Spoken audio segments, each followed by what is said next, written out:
Me queda una duda ahí, Sí, que cómo no. es como el presidente decretó 3 días de duelo nacional. Yo creo que ese puede ser un argumento que usen para sortear este artículo de la FIFA. De la FIFA. Fíjate en qué estamos gastando el tiempo, ¿no? En estas discusiones, ¿no? Ahora, a propósito del tiempo, Sí. habló, creo que fue en las últimas horas, creo que fue hoy, en una radio, bueno, cercana al kirchnerismo, creo que Futurock, el ministro de Economía, Sergio Massa. Tenemos los textuales. Nos establecimos un objetivo que permitirá bajar cada 60, 75 días un punto de inflación. Continúa. El objetivo es llegar a 3% de inflación en abril y por eso planteamos un presupuesto con 60% para el año que viene de inflación, ¿no? Pese a que muchos lo calificaron de imposible. Bueno, está tratando de defender su presupuesto del año que viene, ¿no? Pero primero, no parece muy ambicioso el objetivo. Y segundo, tampoco está registrando bien el punto de partida. Luis, la semana pasada un número, a mi juicio, espeluznante. ¿Espeluznante? Sí, en lo económico, y que creo que pasó bastante desapercibido, y es la variación del costo de la canasta básica alimentaria y la canasta básica total durante el mes de octubre. La canasta básica alimentaria subió 9,5% en un mes. Y quedó en casi 150.000 pesos, ¿por ser 140.000 pesos? Para una familia tipo C. 149.000 Sí. pesos. 9%. 9,5% en un mes. Y ese para vos es un dato clave. Y es un dato clave porque es donde más duele la inflación, ¿no? En los alimentos, ¿no? Y es lo que determina la canasta básica alimentaria, es el parámetro a partir del cual se mide la pobreza. Entonces todo indica que la pobreza en el segundo semestre de este año va a haber subido mucho más de lo que algunos piensan, muy por encima de lo que fue el primer semestre del año. Y en el fondo es el dato más importante cuando evaluás la inflación, ¿no? Ahora, Massa no se puede hacer el distraído de eso. 9,5 mensual, si vos lo anualizás, te da 200%. Pues no tenés que multiplicar por 12, tenés que 1,09 elevado a la 12, ¿no? Entonces, en el capítulo más sensible de los precios, ya estamos en un ritmo de inflación del 200% anual. Entonces, frente a eso, lo que puede estar diciendo Massa ahora no tiene ninguna consistencia. Creo que en esta nota o en otra nota también dijo, nosotros bajamos, no, el fondo nos felicitó porque bajamos la inflación un 30%. No sé qué cálculo está haciendo, ¿no? Porque en todo caso pasó de 7,3 a 6,5. Ahora, él está autocongratulándose de que la inflación es del 6,5. Y no puede echarle la culpa como se la echa a Guzmán en alguna de estas entrevistas también. Porque él era presidente de la Cámara de Diputados. ¿Escuchaste lo que dijo Guzmán? ¿Viste lo que dijo Guzmán? Sí, vi lo que dijo Guzmán. ¿Y? Como siempre hubiera sido mejor que lo dijera antes, ¿no? Esas cosas... A ver, yo estuve en esa silla y creo que es muy difícil cuando no tenés el apoyo político. Pero si no tenés el apoyo político, te vas, ¿no? Y creo que después tenés que ser muy cuidadoso del equipo del que formaste parte, porque, bueno, el mensaje que está dando, más allá de que sea cierto o no, es un mal mensaje para su fuerza política, ¿no? Creo que hay cuestiones que hay que considerar, ¿no? Y bueno. ¿Por qué subió el dólar? El dólar, el blue, que pasó la barrera de los 300, y el contado con liqui, que creo que llegó a 300, el contado con liqui 30 y pico, ¿no? 300 casi 40, tocó 39, después cerró creo que en 37, ¿no? Esto es otra cosa. Massa hace poco le dio una entrevista, la única entrevista que dio en televisión, a un programa de Todo Noticias. De TN, sí, a dos voces. Y entonces él con su cara de canchero hace todo un recorrido, dice, cuando yo asumí el contado con liquidación estaba en 350, y en ese momento, claro, estaba en 300, pero en una semana volvió a subir hasta 340, ¿no? ¿Por qué subió? Bueno, el dólar no controlado por el gobierno es el termómetro que queda para medir la salud de la economía, ¿no? Y es un termómetro que a la larga funciona, hay veces que está medio dormido y de repente se despierta. Y yo creo que se despierta fundamentalmente porque el gobierno sigue usando al Banco Central como su caja de financiamiento, ¿no?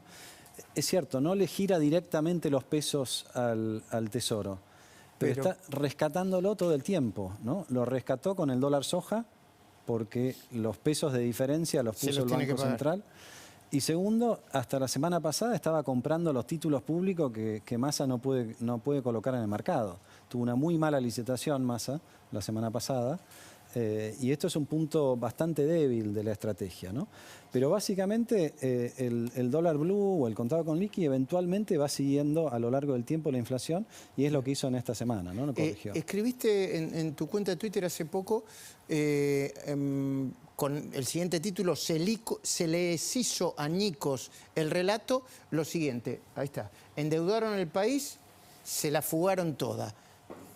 ¿Contás qué querés decir con esto? Bueno, estas son las dos muletillas que usan ellos todo el tiempo, Primero, ¿no? arrancamos con se la fugaron toda. Se la fugaron toda, le echan la culpa a Macri de que la plata que trajo el fondo la usaron sus amigos para irse. ¿Vos te acordás que el Banco Central apenas asumió Pelle, hizo un informe con el quit y los nombres de todas las personas que habían accedido al mercado de cambios? Por supuesto que no había ningún amigo del gobierno anterior, los únicos amigos que había eran amigos de el kirchnerismo.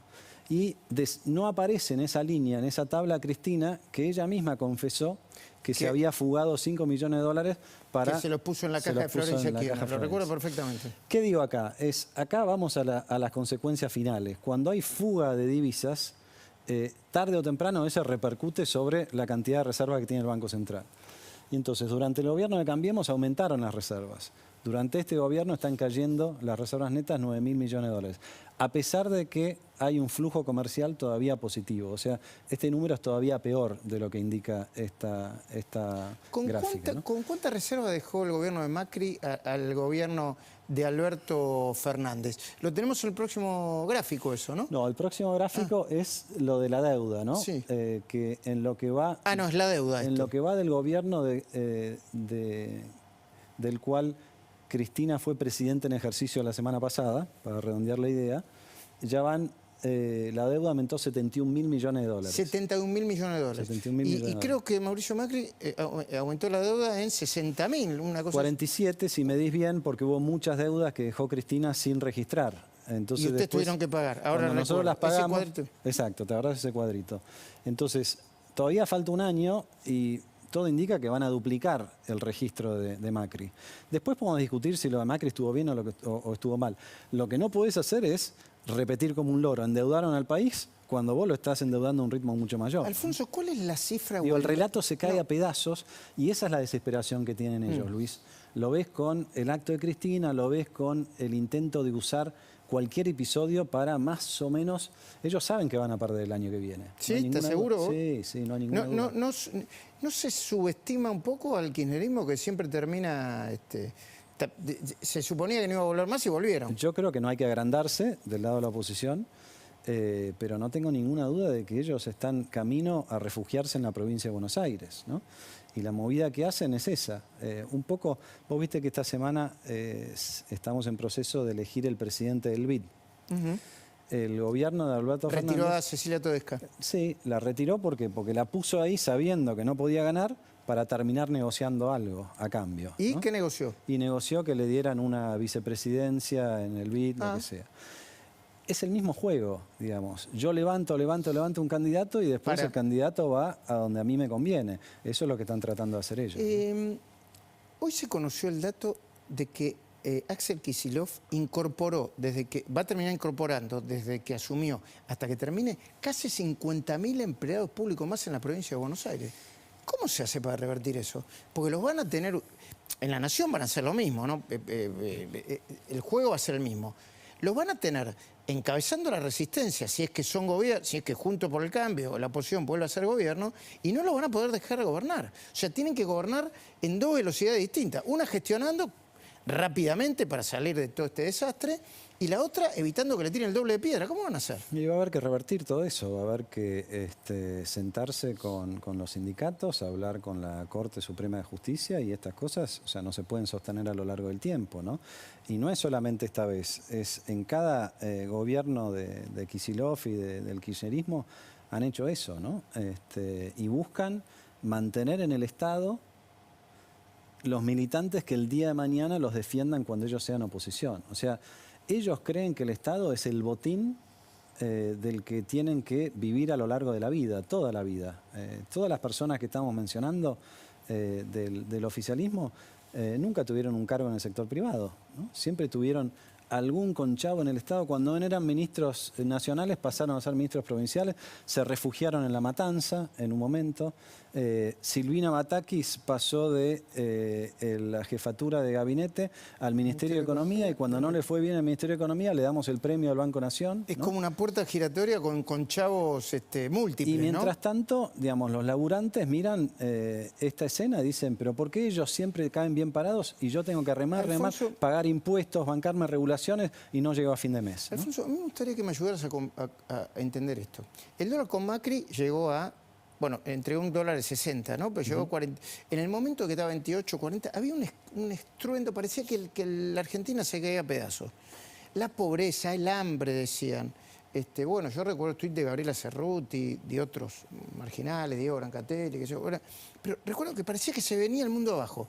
Y ahora, no, ¿cuál es la situación real? ¿No pasa nada? ¿No hay hambre? ¿El dólar está abajo? ¿Cómo se puede comparar una situación con la otra en términos reales? Acá no se puede comparar, es mucho peor. O sea, no hay registro, yo te decía antes, el aumento de la canasta básica alimentaria, 9,5% en un mes. No hay registro, tenés que irte a la hiperinflación para encontrar algo así. Y como la estadística no llega a la hiperinflación, es el peor mes de la historia, ¿no? El peor mes de la historia. En canasta básica alimentaria total, sí. Peor que la hiper, bueno, sacando la hiper, supongo. Bueno, lo que pasa es que no está empalmada esa serie, no es peor que en la hiper. Pero esta serie que empieza en el 2016 no hay un número peor que ese, ¿no? Y no hay un indicador más sensible, porque este es el indicador, repito, con el que se mide la pobreza. Y cualquier gobierno en Argentina que asume con una pobreza tan alta como la actual, el único objetivo, el principal objetivo y casi el único tiene que ser bajar la pobreza. Ellos están aumentando la pobreza. Bueno, el otro día, Alfonso, me gustaría que compartas ahora con Agustina Girón, que va a presentar un informe verdaderamente muy impactante y muy fuerte. Cristina no habló ni de pobreza, ni la pobreza estaba en La Plata, ni la de La Plata, ni de la provincia de Buenos Aires, ni la de la Argentina. Era como si la pobreza no existiese. Y la vemos todos los días. No solamente la vimos con el Chicha, ese chiquito que fue atropellado por un camión en un basural abierto en las afueras de Paraná, sino todo el tiempo en la provincia de Buenos Aires. Y lo otro que no registró Cristina, y a mí me parece que es